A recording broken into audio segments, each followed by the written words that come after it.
ونؤمن به ونتوكل عليه ونعوذ بالله من شرور أنفسنا ومن سيئات أعمالنا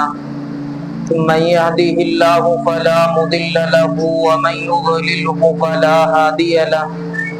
ونشهد أن لا إله إلا الله وحده لا شريك له وأشهد أن محمدا عبده ورسوله أما بعد فأعوذ بالله من الشيطان الرجيم بسم الله الرحمن الرحيم إن الذين يحبون أن تشيع الفاحشة في الذين آمنوا لهم عذاب أليم في الدنيا والآخرة والله يعلم وأنتم لا تعلمون صدق اللہ العلی العظیم۔ معزز سامعین کرام، معزز بزرگوں، نوجوانوں اور معصوم بچوں، سب سے پہلے رسول پاک صلی اللہ علیہ وسلم کے دربار میں حاضری دینے کے لیے ایک ایک مرتبہ درود شریف کا نذرانہ پیش کر لیں۔ اللہم صلی علی سیدنا محمد وعلی آل سیدنا محمد وبارک وسلم۔ اللہم صلی علی سیدنا محمد وعلی آل سیدنا محمد وبارک وسلم۔ اللہم صلی علی سیدنا محمد وعلی آل سیدنا محمد وبارک وسلم۔ قرآن کریم کی ایک آیت اور جناب پاک محمد رسول اللہ صلی اللہ علیہ وسلم کے ارشادات میں سے ایک ارشاد، ایک حدیث نبوی آپ حضرات کی خدمت میں پیش کی ہے، جس کے اندر اللہ تبارک و تعالی ارشاد فرماتے ہیں ان الذین یحبون ان تشیع الفاحشۃ فی الذین آمنوا لهم عذاب علیم فی الدنیا والآخرہ،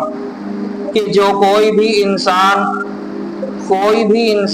اللہ کے خلاف یا اللہ کے پیغمبر جناب محمد الرسول اللہ صلی اللہ علیہ وسلم کے خلاف یعنی بے حیائی والے کاموں کو کرے گا یا لوگوں کو ان کی طرف بلائے گا، تو اللہ تبارک و تعالی اس بے حیائی اور فحاشی کرنے والوں کو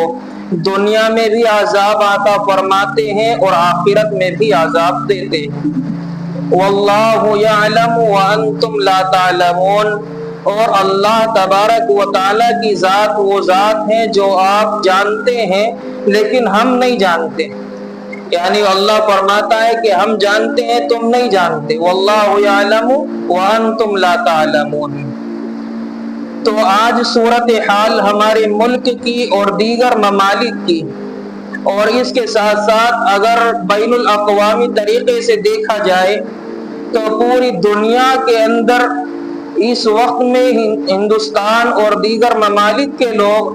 جن مصائب اور پریشانیوں سے گزر رہے ہیں، اور جو صورتحال ہمارے ملک کے اندر موجودہ دور میں چل رہی ہے، جو مصائب، جو پریشانیاں، آزمائشیں اور آفتیں اور نئی نئی بیماریاں جو جنم لے رہی ہیں، اور کہیں سیلاب ہے اور کہیں بغیر موسموں کی بارش ہے، اور ابھی ماضی قریب کے زمانے میں ابھی تھوڑا وقت گزرا کہ بڑے بڑے زلزلے آئے، بڑے بڑے حادثات پیش آئے، یہ سب کے سب ہم سب کے سامنے موجود ہے۔ اور یہ کیوں ہو رہا ہے؟ اس کے پیچھے وجوہات کیا ہیں؟ اس کے پیچھے نئی نئی بیماریاں جو جنم لے رہی ہیں اور یہ بنی آدم کو تکلیفیں پہنچا رہے ہیں، حادثات ہیں، سیلاب ہیں، زلزلے ہیں، اور اسی طریقے سے بغیر موسموں کی بارشیں ہیں، یہ کیوں ہو رہا ہے اور اس انسان کے ساتھ میں ایسے حادثات کیوں پیش آ رہے ہیں؟ تو اس کے متعلق نبی پاک صلی اللہ علیہ وسلم نے اب سے 1450 سال پہلے بات بیان فرمائی تھی۔ ترمذی شریف کے اندر حدیث موجود ہے، آقا علیہ السلام نے فرمایا کہ جب امت کے اندر 15 گنا عام ہو جائیں گے تو پھر امت کے اندر زلزلے بھی آئیں گے، امت کے اندر سیلاب بھی آئیں گے، امت کے اندر پتھروں کی بارشیں بھی برسائی جائے گی، یہاں تک کہ امت کے چہروں کو مسخ کر دیا جائے گا، چہروں کو بدل کر کے رکھ دیا جائے گا، اور کیا تم جانتے نہیں ہو کہ قوم لوط کے ساتھ ہم نے کیا کیا تھا؟ تو معلوم یہ ہوا کہ جب انسان ان 15 گناہوں کے اندر ملوث ہو جائے اور وہ 15 گناہ امت کے اندر عام ہو جائے تو اس وقت آقا علیہ السلام نے فرمایا کہ تم انتظار کرو تیز آندھیاں چلنے کا، فرمایا کہ تم انتظار کرو آسمان سے پتھروں کی بارش برسنے کا، تم انتظار کرو سیلاب کے آنے کا، تم انتظار کرو زلزلے کا آنے کا، تم انتظار کرو اپنے چہروں کو مسخ ہوتے ہوئے دیکھنے کا۔ ترمذی شریف کی حدیث ہے،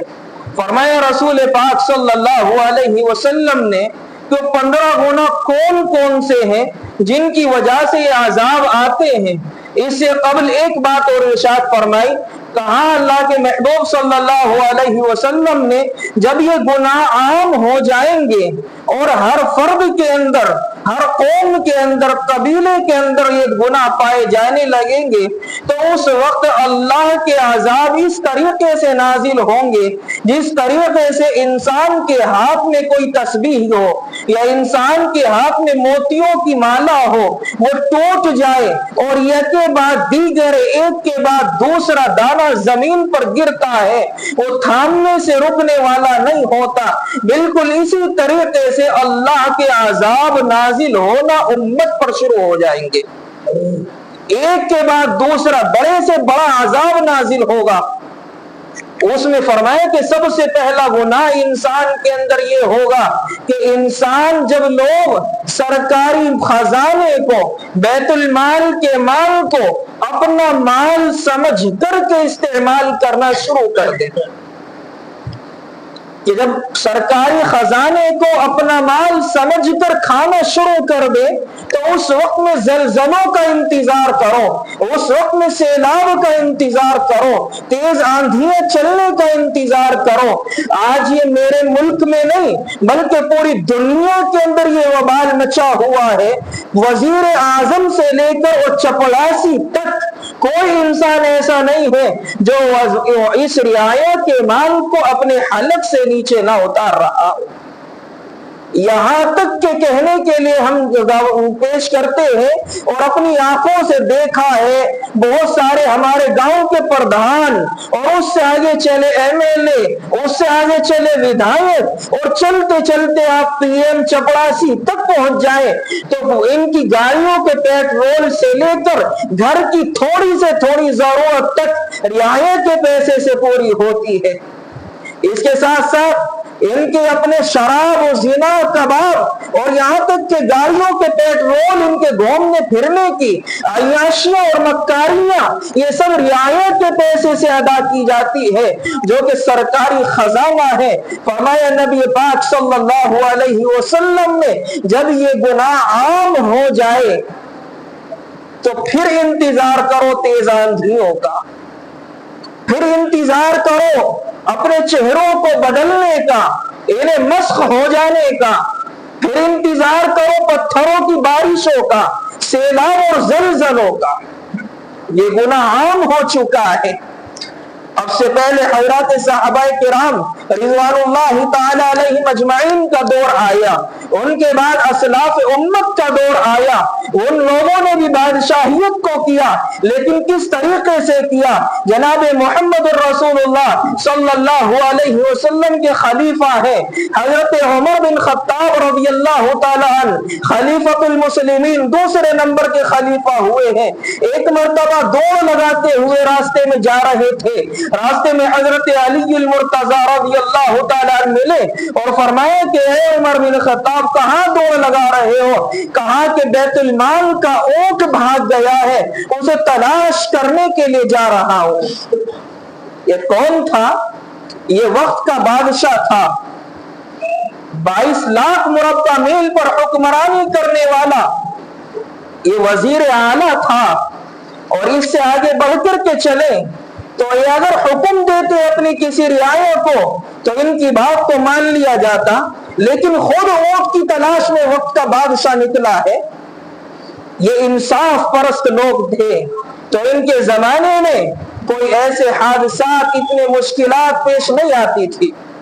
اس سے آگے بڑھ کر کے چلیں تو احنف بن قیس رضی اللہ تعالیٰ عنہ کہتے ہیں کہ میں حضرت عمر بن خطاب کو تلاش کرتا ہوا نکلا، میں نے کسی سے معلوم کیا کہ امیر المؤمنین کہاں ہے؟ انہوں نے کہا کہ اس وقت امیر المؤمنین بیت المال کے جانور جو ہوتے ہیں ان کے پاس میں موجود ہوں گے۔ میں وہاں پہنچا تو میں کیا دیکھتا ہوں کہ حضرت امیر المؤمنین عمر ابن خطاب رضی اللہ تعالیٰ عنہ کے ہاتھ میں ایک تیل کی کٹوری ہے، ایک تیل کا برتن ہے، اور امیر المؤمنین ان جانوروں کی مالش کر رہے ہیں۔ میں نے کہا کہ امیر المؤمنین اگر آپ کسی کو مزدوری پر اجرت دے کر رکھ لیتے اس کام کو تو وہ بھی کر دیتا، آپ وقت کے بادشاہ ہونے کے باوجود ایسے کام کرتے ہیں۔ فرمایا کہ احنف بن قیس میں مزدوری پر کسی کو اجرت دے کر رکھتا تو وہ بیکار جاتی، اس میں خادم ہو، میں رعایا کا خادم ہوں، اور خادم کا کام تو خدمت کرنے کا ہی تو ہوتا ہے۔ جو مزدوری میں مزدور کو دیتا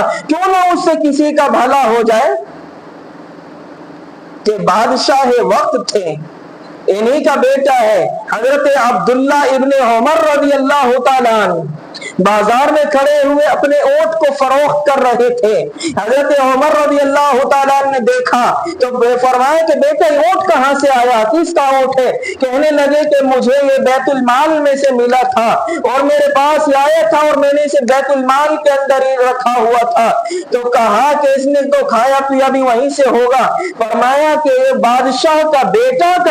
کا اونٹ ہے، اب لوگوں نے اس کی خدمت بھی زیادہ کی ہوگی اس نسبت سے کہ بادشاہ کے بیٹے کا اونٹ ہے، اسے اس کو آرام بھی زیادہ ملا ہوگا اور اس کی کھلائی پلائی بھی زیادہ ہوئی ہوگی، اس لیے تمہیں حق نہیں پہنچتا کہ اس کی ساری قیمت تم رکھو، لہذا اس کو فروخت کرو، اور جتنا تمہارا حق تھا اس دن جس دن تمہیں یہ اونٹ ملا تھا اور اس کے بعد سے اس کا جتنا بھی منافع شمار کیا جائے گا اس کو بیچنے کے بعد بیت المال کے خزانے میں جمع کرا دو۔ یہ وقت کے بادشاہ تھے، اور آج کے بادشاہ ایسے ہو چکے ہیں کہ غریب بیچارہ دوائی کے لیے پریشان ہے، اس غریب کے بچے کو 2 وقت کا کھانا ڈھنگ میں ملنے کے لیے تیار نہیں ہے، بیمار ہو جائے اسکول میں داخلہ کرا دے، کالج میں چلا جائے وہاں فیس بھرنے تک کے پیسے نہیں ہیں، اور یہ وزیر اعظم، وزیر اعلیٰ، وزیر داخلہ سارے کے سارے رعایت کے مال پر حق جمائے بیٹھے ہیں۔ تو پھر آقا علیہ السلام نے فرمایا تم انتظار کرو اس گناہ کو عام ہونے کے بعد تیز آندھی اور سیلاب و زلزلے کا۔ اس سے آگے بڑھ کر کے چلیں تو اسلاف میں ایک نام آتا ہے حضرت عمر بن عبدالعزیز رحمت اللہ علیہ، ان کا دور خلافت ہے۔ اب ان کے دور خلافت میں ایک عید کا دن آیا، عید کے زمانے میں ان کی اہلیہ محترمہ نے کہا کہ بچوں کے لیے کپڑے تو بنا دو، ہمارے لیے نہ صحیح، یہ کچے مکان میں رہنے والا بادشاہ وقت تھا۔ حضرت عمر بن عبدالعزیز رحمت اللہ علیہ کہتے ہیں کہ میرے پاس پیسے نہیں، اہلیہ کہتی ہے کسی سے قرضہ لے لو۔ اب یہ بیت المال کے خزانچی کے پاس پہنچتے ہیں، کہتے ہیں کہ 1 مہینے کے لیے مجھے ادھار رقم دے دے تاکہ میں عید کے لیے بچوں کے کپڑے بنا سکوں۔ وہ خزانچی کہتا ہے کہ عید 1 مہینے کی گارنٹی ہے کہ آپ زندہ رہو گے؟ کہا کہ 1 منٹ کی گارنٹی نہیں، کہا تو قرضہ بھی ملنے والا نہیں۔ یہ وہ بادشاہ ہے کہ جس کے بچوں نے عید کے دن پرانے کپڑوں میں عید کی، اور اس کی رعایت کے بچے کے اوپر ہر بچے پر نیا کپڑا دیکھنے کو ملا۔ آج اس کا الٹا ہو گیا، تو پھر کیوں نہ عذاب مسلط ہو، پھر کیوں نہ تیز آندھیاں چلے، پھر کیوں نہ زلزلے اور سیلاب آئیں۔ اس سے آگے بڑھ کر کے کہا نبی پاک صلی اللہ علیہ وسلم نے جب امت زکوٰۃ کو تاوان سمجھنے لگے، جب امت زکوٰۃ کو تاوان سمجھنے لگے، اسے ٹیکس سمجھنے لگے اور یہ کہنے لگے کہ اللہ نے ہمارے اوپر یہ کیا پابندی لگائی ہے کہ اپنے مال کو محنت سے کمائے اور پھر اللہ کے راستے میں 2.5% نکال دے، جب امت غریبوں کا حق دبانے لگے، امت یتیموں کو زکوٰۃ دینے سے روک لی جائے، امت کے اندر بیواؤں کو ان کا حق نہ دیا جائے تو پھر فرمایا آقا علیہ السلام نے پھر تم اسی عذاب کی تمنا کرو اور انتظار کرو اس عذاب کے آنے کا۔ آج یہ بھی ہو رہا ہے، آدھے سے زیادہ لوگ زکوٰۃ ادا ہی نہیں کرتے، اور جو کرتے ہیں تھوڑے بہت وہ بغیر حساب کتاب کے ان میں سے اکثر ایسے ہی نکال دیتے۔ فرمایا نبی پاک صلی اللہ علیہ وسلم نے جب زکوٰۃ کو تاوان اور ٹیکس سمجھا جانے لگے پھر تم ان عذابوں کے آنے کا انتظار کرو۔ اس سے آگے چلیں تو تیسرے موقع پر تیسری بات آقا علیہ السلام نے ارشاد فرمائی کہ جب امت کے اندر شوہر بیٹا اپنی بیوی کو ماں سے زیادہ ترجیح دینے لگے، بیوی کا فرما بردار اور ماں کا نافرمان ہو جائے، یہ بھی ہو رہا ہے۔ اور کتنا ہو رہا ہے؟ اتنا ہو رہا ہے کہ اگر بیوی کوئی حکم دے، کسی چیز کی تمنا ظاہر کرے، وہ منٹ اور سیکنڈ اور حتیٰ کہ صبح کہا تو شام تک، شام کہا تو صبح تک وہ تمنا پوری کر دی جاتی ہے، لیکن اسی گھر کی چھت کے نیچے رہنے والی ایک بوڑھی ماں ایڑیاں رگڑتی ہے، دوائی نصیب نہیں ہوتی۔ وہ کچھ پانی مانگے تو کہا جاتا ہے کہ اٹھ کے لے لو۔ جب امت کے اندر یہ ہو جائے تو پھر تم عذاب کا انتظار کرو، سیلاب اور زلزلے کے آنے کا،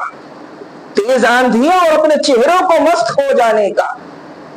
فرمایا نبی پاک صلی اللہ علیہ وسلم نے کہ جب امت کے اندر دوست کو ترجیح دی جانے لگے، دوست کو اپنے قریب کیا جانے لگے اور اپنے باپ کو گھر سے دھکے دیے جانے لگے تو پھر تم اسی عذاب کا انتظار کرو کہ امت کے اندر زلزلے بھی آئیں گے، سیلاب بھی آئیں گے۔ جب دوست کو ترجیح دی جانے لگے، اسے قریب کیا جانے لگے اور اس کے بعد والدین کو دور کر دیا جانے لگے، یہ ہو رہا ہے۔ یہ سارے آپ کے سامنے وہ گناہ رہے ہیں جو ہر بستی اور ہر گلی کے اندر شاید کے موجود ہو۔ اس سے آگے بڑھ کر کے نبی پاک صلی اللہ علیہ وسلم نے ارشاد فرمایا کہ آج کل کے زمانے کے حساب سے بات بھی صحیح ہے کہ آج کل انسان محبت کرتا ہے اپنی بیویوں سے ماں سے زیادہ، اور یہ عورتیں محبت کرتی ہے کسی اداکار لوگوں سے، کھلاڑیوں سے اور کسی فیشن باز سے، اور یہ لڑکے اداکاروں کو دیکھنا پسند کرتے ہیں، ان سے محبتیں کرتے ہیں، لیکن والدین کی محبتیں ان کے دل میں جگہ نہیں کرتی۔ تو پھر تم آج انتظار کرو سیلاب اور زلزلوں کے آنے کا۔ یہ ترمذی کی حدیث ہے جو میں آپ کے سامنے بیان کر رہا ہوں۔ اس سے آگے بڑھ کر کے میرے نبی پاک صلی اللہ علیہ وسلم نے ارشاد فرمایا کہ جب امت کے اندر امانت کو خیانت کر کے، امت کے اندر امانت میں کو غنیمت کا مال سمجھ کر اسے کھایا جانے لگے پھر تم انہیں عذاب کا انتظار کرو۔ آج یہ بھی ہو رہا ہے کہ کسی نے کسی کے پاس امانت رکھوائی، وہ مانگنے کے لیے آیا، اس سے مکر گئے، کب دی، کس کے سامنے دی، گواہ پیش کرو، مجھے تو نہیں دی، یہاں تک کہ وہ اپنے حلق سے نیچے اتر جاتی ہے۔ فرمایا کہ امت امانت کو غنیمت سمجھ کر کھانے لگے، پھر تم انتظار کرو تیز آندھی چلنے کا، سیلاب کے آنے کا، زلزلے کے آنے کا، چہروں کو مسخ ہو جانے کا، یہاں تک کہ پتھروں کی برسات بارش ہونے کا۔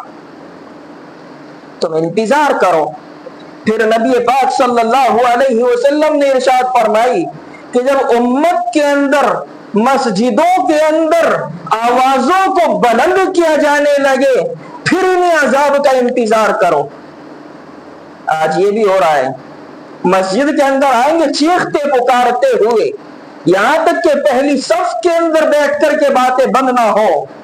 یہاں تک کہ نماز کا وقت قریب آ گیا ہو، امام مصلی پر پہنچنے لگا ہو، تکبیر اولا اور تکبیر تحریمہ شروع ہو چکی ہو، اس کے بعد کہیں جا کر کے ہماری نیت بنتی ہے باتیں بند ہو کر کے بات۔ تو فرمایا نبی پاک صلی اللہ علیہ وسلم نے جب مسجدوں کے اندر بلند آوازیں ہونے لگے تو پھر انہیں عذاب کا انتظار کرو۔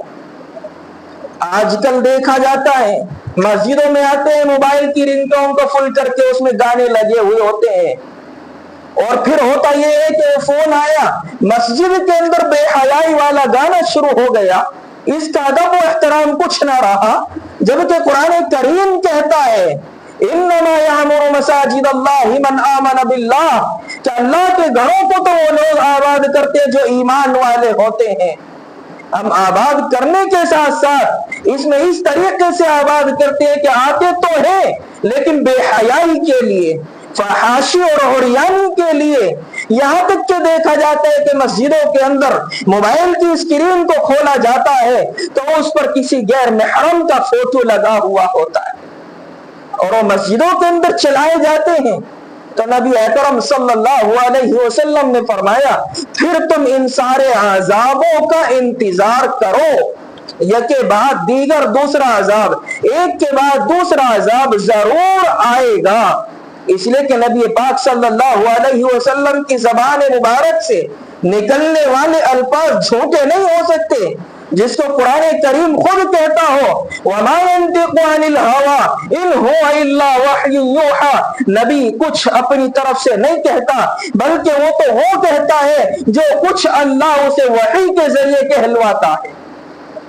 کہتا اللہ خود وحی کے ذریعے کہلوا رہا ہے نبی پاک صلی اللہ علیہ وسلم سے۔ آگے فرمایا امام رازی رحمت اللہ علیہ ایک واقعے کو نقل کرتے ہیں اور اس واقعے کے اندر بھی بڑی عبرت ہے۔ فرماتے ہیں مالک یوم الدین، تفسیر کے اندر لکھتے ہیں اس آیت کی کہ ایک نوشیروہ نام کا شخص ہے، بادشاہ ہے اپنے وقت کا، اور اس نوشیروہ نے شکار کے لیے نکلا، اپنی ٹیم اپنے ساتھیوں سے الگ ہو گیا، کسی باغ کے اندر پڑاؤ ڈالا، اب وہاں رہنے کا ارادہ کیا کہ آج کی رات یہاں گزار کے صبح یہاں سے اپنے میدان میں چلیں گے، اپنے دربار میں پہنچیں گے، لہذا کسی باغ میں پہنچا، وہ یتیم بچوں کا باغ تھا، اب باغ کے اندر 2 بچے موجود تھے، اس نوشیروہ کو وہاں انہوں نے بٹھایا، بٹھا کر کے نوشیروہ نے حکم دیا کہ اس باغ کے درخت سے انار توڑو اور اس سے جوس نکال کر کے مجھے پیش کرو، لہذا بچوں نے اس کے حکم کی تعمیل کی، لیکن وہ یہ نہیں جانتے کہ وقت کا بادشاہ ہے، جوس پیش کر دیا گیا، بڑا میٹھا، اور ایک انار میں پورا بہت سارا جوس نکل کر کے آیا، اب اس بادشاہ کے دل میں لالچ آیا، بڑا میٹھا جوس ہے، ایک انار میں اتنا سارا جوس نکلا ہے، کیوں نہ اس باغ پر قبضہ کر لیا جائے۔ لکھا ہے کتابوں کے اندر جب بادشاہ کی نیت بگڑتی ہے تو اللہ تبارک و تعالی وہاں سے برکتوں کو اٹھا لیتا ہے۔ اب اس نے دوسرے انار کی تمنا کی کہ دوسرے انار سے جوس نکالا جائے، بچوں نے پھر وہی جا کر اسی درخت اور اسی ٹہنی سے انار توڑ کر جوس نکالا، اب اس کا رنگ بھی بدلا ہوا، اس کا ذائقہ بھی بدلا ہوا اور پہلے سے کم تھا۔ اب نوشیروہ حیران، یہ کیا ہوا؟ بچوں سے پوچھا کہاں سے توڑا؟ وہیں سے توڑ کر لائے جیسے پہلا توڑا تھا، کہا کہ وہیں سے توڑا، اسی ٹہنی سے لائے، اسی شاخ سے لے کر کے حاضر ہوئے ہیں، لیکن وہ کہتا ہے کہ ذائقہ بدل چکا ہے، تعداد بھی کم معلوم ہوتی ہے۔ اب بچے کہتے ہیں کہ لگتا ایسا ہے کہ ملک کے بادشاہ کے دل کے اندر کچھ نہ کچھ غلط چل رہا ہے جس کی وجہ سے برکت اٹھا لی گئی۔ اب نوشیروہ کہتے ہیں کہ بادشاہ تو میں ہی ہوں، دل میں پھر سے نیک ارادہ کیا، اسے چھوڑ دینے کی بات پر قبضہ کرنے کی نیت کو ترک کیا، پھر انار کا جوس منگایا، پھر وہی پہلے جیسا بن کر کے آیا۔ معلوم یہ ہوا نبی پاک صلی اللہ علیہ وسلم نے بھی یہی بات ارشاد فرمائی کہ جب قوم کا سربراہ فاجر و فاسق ہو جائے اور جب قوم کا سربراہ سب سے بڑا کمینہ ہو جائے تو پھر انتظار کرو ان سارے عذاب کے آنے کا۔ کہا نبی پاک صلی اللہ علیہ وسلم نے کہ جب امت کے اندر ریشم کا لباس عام ہو جائے اور لوگ ریشم کے لباس کو پہننا شروع کر دیں تو پھر انتظار کرو زلزلے اور سیلاب کے آنے کا، تیز آندھیاں چلنے کا۔ اب یہ بھی تو ہو رہا ہے، اگر لوگوں کو کہا جائے کہ ریشم پہننا مرد کے لیے حرام ہے تو اس میں تعویل شروع کر دیتے ہیں کہ تھوڑی بہت ملاوٹ ہے، ریشم نہیں ہے، پھلا جگہ سے آیا ہے، ادھر ادھر کی تعریفات شروع کر کے اپنی بات کو رکھنی ہوتی ہے، اگرچہ کچھ بھی تعویل کرنی پڑے۔ تو کہا کہ جب ریشم کا لباس عام ہو جائے تو پھر تم ان سارے عذاب کے آنے کا انتظار کرو۔ اور اس کے بعد فرمایا، نبی اکرم صلی اللہ علیہ وسلم نے ارشاد فرمایا کہ جب امت کے اندر شراب عام ہو جائے، شراب عام پی جانے لگے، تو پھر اسی بات کا انتظار کرو، انہی عذاب کا انتظار کرو۔ اب یہ بھی تو ہو رہا ہے، بلکہ ابھی پڑوس ملک پاکستان کے اندر پچھلے 15-16 دن پہلے کی بات ہے کہ 50 مساجدوں کے خلاف انہیں منہدم توڑ دینے کی درخواست نکلی، اور راتوں رات توڑ دیا گیا۔ اتنا بھی صبر نہ کیا جا سکا کہ مسجد سے کم از کم قرآن کریم تو نکال کر الگ رکھ دیے جاتے۔ قرآن کریم سمیت 50 مسجدوں کو راتوں رات توڑا گیا، اور راتوں رات شہید کر کے ان کے ملبے کو بھی وہاں سے ہٹا دیا گیا، اور ان میں سے 4 جگہوں پر شراب خانوں کی اجازت دی گئی۔ یہ عام ہو چکا ہے، اور ہمارے ملک کی بھی یہی صورتحال ہے۔ تو پھر کیوں نہ اللہ زلزلے کو بھیجے، پھر کیوں نہ اللہ سیلاب کو بھیجے، پھر کیوں نہ اللہ تیز آندھیوں کو چلائے، پھر کیوں نہ اللہ ہمارے چہروں کو مسخ کر دے، جبکہ اللہ کے محبوب صلی اللہ علیہ وسلم کی حدیث ہے کہ جب یہ سارے گناہ عام ہو جائیں، فرمایا کہ جب 15 گناہ عام ہو جائے تو پھر تم ان عذاب کے آنے کا انتظار کرو، یہ عذاب آ کر کے رہیں گے، ان سے کوئی بھاگنے اور بچنے والا نہیں۔ اس لیے کہ حدیث میں آپ کے سامنے پیش کر رہا ہوں ترمذی شریف کی۔ اس سے آگے بڑھ کر کے نبی پاک صلی اللہ علیہ وسلم نے ارشاد فرمائی کہ جب گانے بجانے والی عورتیں اور گانے بجانے والے آلات یعنی سامان عام ہو جائے اور امت اس کے اندر پڑ جائے تو پھر انتظار کرو ان عذاب کا۔ یہ بھی ہو رہا ہے، اس کی طرف جانے کی ضرورت نہیں، سب کو سب جانتے ہیں۔ فرمایا کہ جب دنیا کے اندر امت کے اندر عیاشی اور مکاری، فحاشی اور زناکاری اور ہم جنس والے تعلقات قائم ہو جائیں تو پھر انہیں عذاب کا انتظار کرو۔ یہ 15ویں بات ہے، یہ 15واں گناہ ہے جس کو نبی پاک صلی اللہ علیہ وسلم نے ارشاد فرمایا۔ اور کیوں نہ فرماتے کہ اللہ تبارک و تعالیٰ نے ارشاد فرمایا کہ تم سے پہلی امتوں کے اندر، قوم لوط کے اندر یہی تو گناہ تھا، ہم جنس والا، آپس میں تعلقات کو قائم کرنے والا، جن کو اللہ نے اس کے بدلے کون سا عذاب دیا؟ زمین سے اٹھایا اور زمین سے پلٹ دیا، کسی کو زمین میں دھسا دیا، کسی کو پانی میں غرق کر دیا۔ تو پھر انتظار کرو، تمہارے ساتھ بھی یہی سب کچھ ہونے والا ہے۔ یہ اس حدیث کی سب سے آخری لائن ہے، سب سے آخری الفاظ یہی ہے کہ آقا علیہ الصلوۃ والسلام نے فرمایا کہ تم انتظار کرو، جب 15 گناہ عام ہو جائیں، امت کے اندر زلزلے بھی آئیں گے، امت کے اندر سیلاب بھی آئیں گے، امت کے اندر تیز آندھیاں بھی چلیں گی، امت کے چہروں کو مسخ بھی کر دیا جائے گا، امت کے اوپر پتھروں کی بارشیں بھی ہوں گی۔ یہ سارے کے سارے عذاب، اور فرمایا کہ اس طریقے سے آئیں گے جس طریقے سے تسبیح کا دانہ ٹوٹ جاتا ہے اور ایک کے بعد ایک دانہ گرتا ہے، اسی طریقے سے اللہ ایک کے بعد ایک عذاب کو نازل فرمائے گا۔